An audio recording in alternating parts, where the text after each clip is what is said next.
What's up, guys? It's Kelly Shalal, registered dietitian behind Hungry Hobby. And today we are here and I'm gonna make my cinnamon apple breakfast bars. They're like a quinoa oats breakfast bar, and I made them, well, I have a lot of versions of these bars on my site, but I made a version of it last week for the baby and he freaking loved them, and I felt great about it because, you know, they're homemade and not like a prepackaged bar, and it lasted all week and it was great. So I'm gonna make them again and I'm gonna make them with you guys. So if you want to see how to make them, they're great for breakfast. I used to eat them like every day for breakfast myself. They're portable if you wrap them in saran wrap, but the baby really loves them too. So that's what we're doing today. So the first thing I'm actually going to do is get a 1/3 cup peanut butter, and then I'm going to microwave it. So that way it's easier to stir with the rest of the wet ingredients. So we'll do that first. Close enough. So I'm gonna pop that in the microwave now. Okay, so now I've got it out of the microwave and I'm going to continue adding ingredients. So we need 4 ounces of applesauce, which just happens to be this little 4-ounce container here. So I can just dump that in. Checking the date, we're good. This is unsweetened applesauce, y'all. Just in case you were wondering. And then 1 teaspoon vanilla, which in my world just means this. Nobody's got time for that.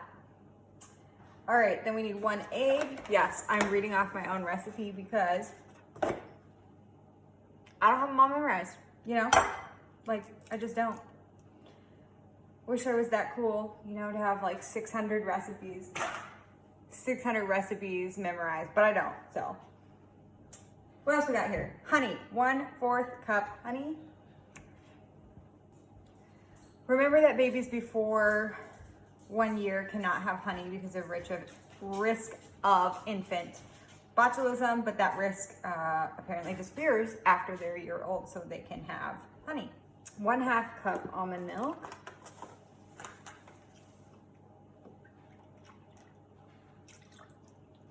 And I'm actually gonna stir it now. The recipe directions on my site say to add grated apples in first, but I'm gonna stir it now because I don't have the apples ready yet. We're gonna do that next.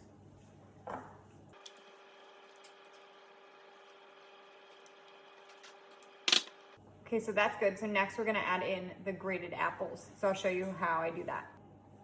Okay, so here's what I do. I cut the core out of the apple. I don't know if you guys can see what I'm doing. Like that. And then you can use a food processor, but I most often just do it by hand just to not have to wash the food processor, but just grate it. Grate the apple. Sometimes when I'm lazy, I don't even cut the core out. I just grate the apple straight through and stop at the core and turn it around. The benefit to that is you actually get some skin out, whereas right now I'm gonna have to leave this skin out.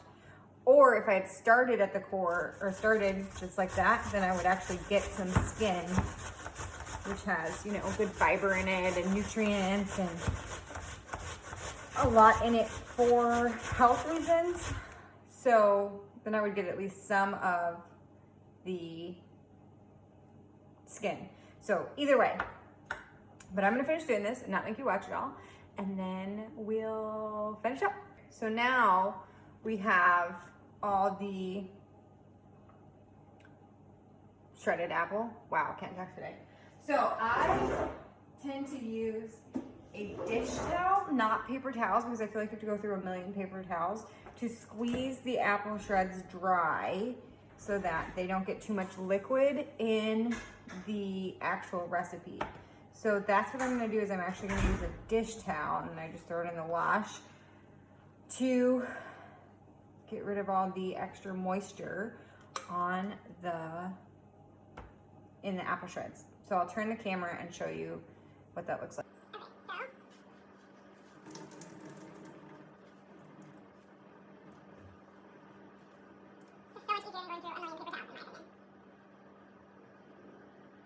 And that's it. 2 shredded apples to put in our bowl. Okay, so in goes the shredded apple. Put that off to the side. Mix that in here.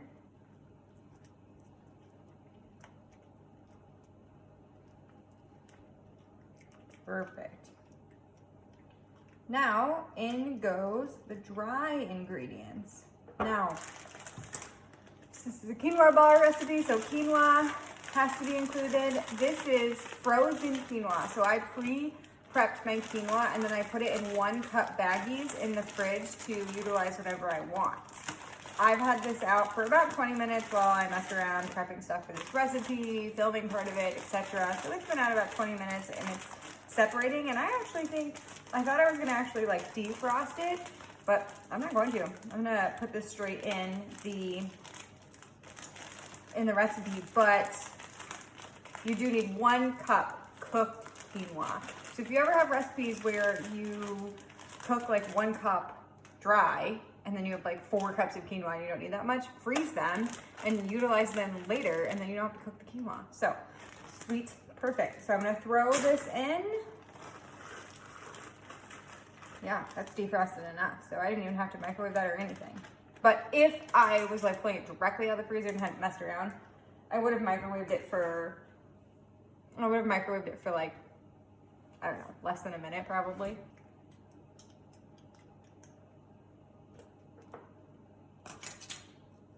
And 1/8 teaspoon nutmeg. That was a teaspoon of cinnamon. Now we need 1/8 teaspoon of nutmeg, which in my mind is just like that. This is how 1/2 teaspoon baking soda. Not baking powder, baking soda. They are different. If you exchange them in a recipe, sometimes you'll be okay. A lot of times you won't be okay. So I only have a 1/4 teaspoon here, so I'm gonna do 2 of these. That makes 1/2 teaspoon. Perfect. And just last is 1 cup oats. Here's do just 1 cup uncooked rolled oats.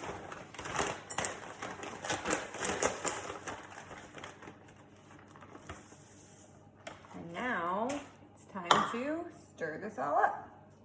I definitely should have put this in a bigger. So in the recipe on my blog, it calls for a 1/2 or a 1/4 cup walnuts now. I'm not gonna do that because the baby's still too little to have even just like chopped up walnuts. So I have some dates left over in the fridge and I'm gonna throw those in chopped up because they're nice and soft and they'll stay soft when they're being baked, and they'll add some natural sweetness to it in addition to the honey. But that's what I'm gonna do. I use my kitchen scissors for everything.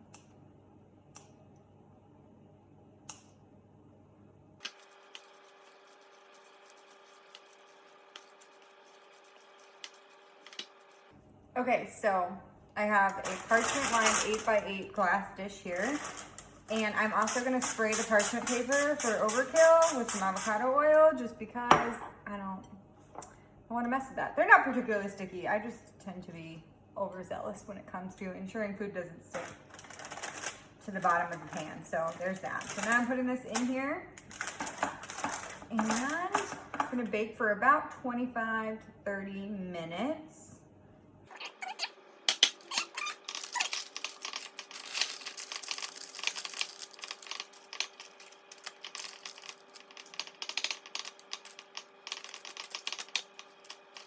Okay, so now this is gonna go in the oven at 375 for 20 to 30 minutes.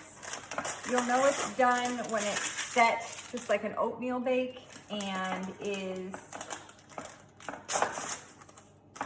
firm to the touch, kind of. You could use the toothpick trick too, with checking the toothpick, making sure nothing comes out. That would also tell you if it's done. In the oven it goes.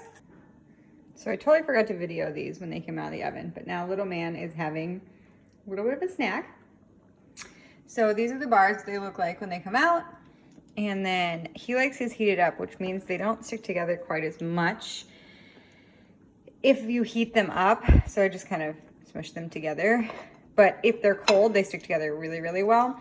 You can also add a 1/2 cup of any kind of flour, really. Oat flour. Yeah, you want more? Show me more. Good job. And that will help them stick together if your kid's gonna eat them in bite-sized pieces, but like for an adult, that's fine, you know? So you wouldn't need to be cutting them into tiny bite-sized pieces. Okay, you want some more? So I hope you guys enjoy this recipe. Let me know if you try it in the comments. And I also have several other similar type recipes for you to try that have like a mixture of quinoa and oats. So make sure you check out this original post so that you can see all of those. But we're gonna go put a bib on this one and enjoy. All right, bye guys. Thanks so much. Bye.